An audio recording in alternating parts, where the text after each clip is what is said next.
नमस्कार विद्यार्थी मित्रांनो, आज आपण इयत्ता 7वी मराठी सुलभ भारती यामधील कविता क्रमांक 11 लेख या कवितेचा स्वाध्याय बघणार आहोत. बघूया पहिला प्रश्न. प्रश्न क्रमांक 1. खालील प्रश्नांची 1-2 वाक्यात उत्तरे लिहा. त्यातील अ दिला आहे, लेक घरी नसताना कवयित्रीची अवस्था कशी होते. याचं उत्तर आहे या प्रकारे. लेक घरी नसते तेव्हा कवयित्रीच्या मनाला तिची अतोनात ओढ लागते. ती नसताना वेळ स्तब्ध होते आणि मन उदास होते. दुसरं दिलं आहे आ. कवयित्रीने लेकीला बोलकी चिमणी का म्हटले आहे. याचं उत्तर या प्रकारे. कवयित्रीची लेक घरभर हसत खेळत राहते.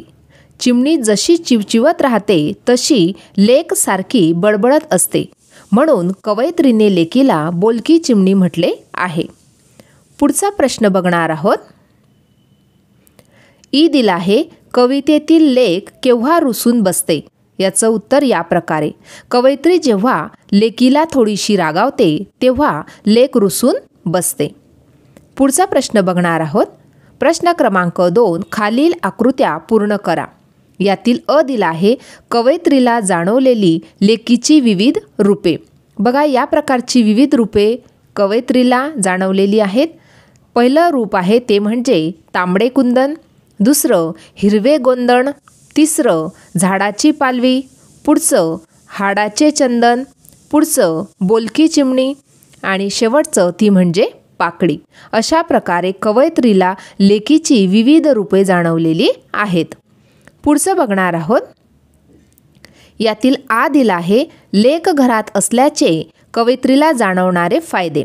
बघा, या प्रकारचे फायदे आहे. सगळी काळजी मिटते, रोज समई पेटते, घर हसते, नंतर कशाचीही पर्वा वाटत नाही, नंतर उदास वाटत नाही आणि शेवटचं सकाळची आशा वाटते. पुढचं बघणार आहोत. प्रश्न क्रमांक 3. तुमची लाडकी ताई घरात नसली तर तुम्हाला काय वाटते ते थोडक्यात सांगा. बघा, याचं उत्तर या प्रकारे आपण लिहू शकतो. मी आणि माझी ताई एकमेकींच्या खूप चांगल्या मैत्रिणी आहोत आणि म्हणूनच ताई कधी घरात नसली तर मला जरासुद्धा करमत नाही. मला कधी कंटाळा आला असेल तर ताई माझ्याशी खूप गप्पा मारते, मला विनोद कोडी सांगून हसवते. मला अभ्यासात काही अडचण आली तर ती मला मदत करते. ती घरात नसली तर वेळ जाता जात नाही, काहीच करू नये असे वाटते. खरंच माझी लाडकी ताई घरात नसली तर मला खूप एकटेपणा जाणवतो. सारखी ताईची आठवण येत राहते. पुढचा प्रश्न बघणार आहोत. खेळूया शब्दांशी. यातील अ दिला आहे, कवितेतील शेवट समान असणारे शब्द लिहा. बघा, या ठिकाणी उदाहरण दिलेलं आहे कुंदन आणि गोंदन. शेवट त्यांचे समान आहेत.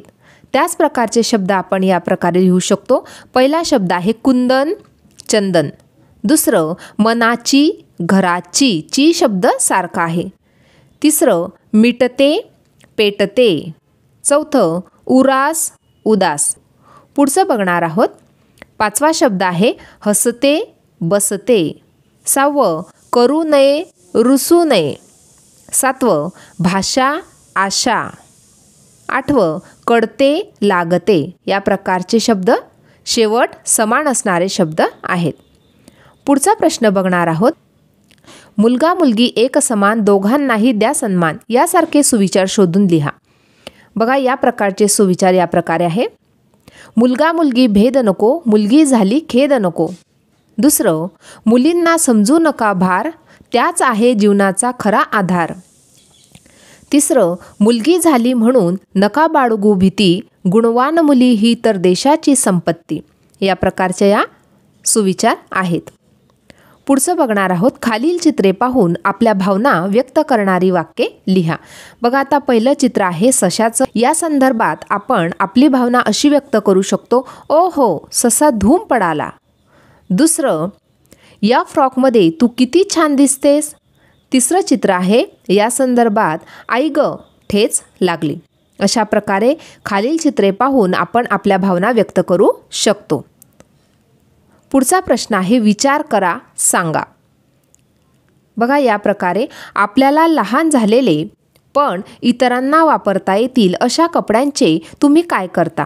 याचं उत्तर या प्रकारे: माझ्यापेक्षा लहान असलेल्या अनाथ व गरीब मुलांना ते कपडे मी सन्मानाने देतो किंवा देते, किंवा आमच्याकडे घरकाम करणाऱ्या मावशीच्या मुलांना देते. दुसरं, जुन्या कपड्यांचे काय काय बनवता येईल असे तुम्हाला वाटते? याचं उत्तर या प्रकारे: पहिलं, पाय पुसणे. दुसरं, रुमाल. तिसरं, पिशवी. आणि चौथं, तोरण. पाचवं, गोधडी. या प्रकारे आपण जुन्या कपड्यांपासून या वस्तू बनवू शकतो. पुढचा प्रश्न आहे: आवश्यक तेवढेच कपडे खरेदी केल्यामुळे कोणते फायदे होतील असे तुम्हाला वाटते? याचं उत्तर आहे या प्रकारे: आवश्यक तेवढेच कपडे खरेदी करावे म्हणजेच कपड्यांची निगा राखणे सोपे जाईल. दुसरं, कपड्यांना ठेवायला जागा पुरेल. तिसरं, धुण्याचा व इस्त्रीचा खर्च वाढणार नाही. आणि चौथं, पैशांची बचत होईल. अशा प्रकारे आज आपण कविता क्रमांक 11 लेक या कवितेचा स्वाध्याय पाहिला. आजचा व्हिडिओ कसा वाटला ते नक्की कॉमेंट करून कळवा आणि व्हिडिओला लाईक, शेअर आणि सबस्क्राईब करायला विसरू नका मित्रांनो. धन्यवाद.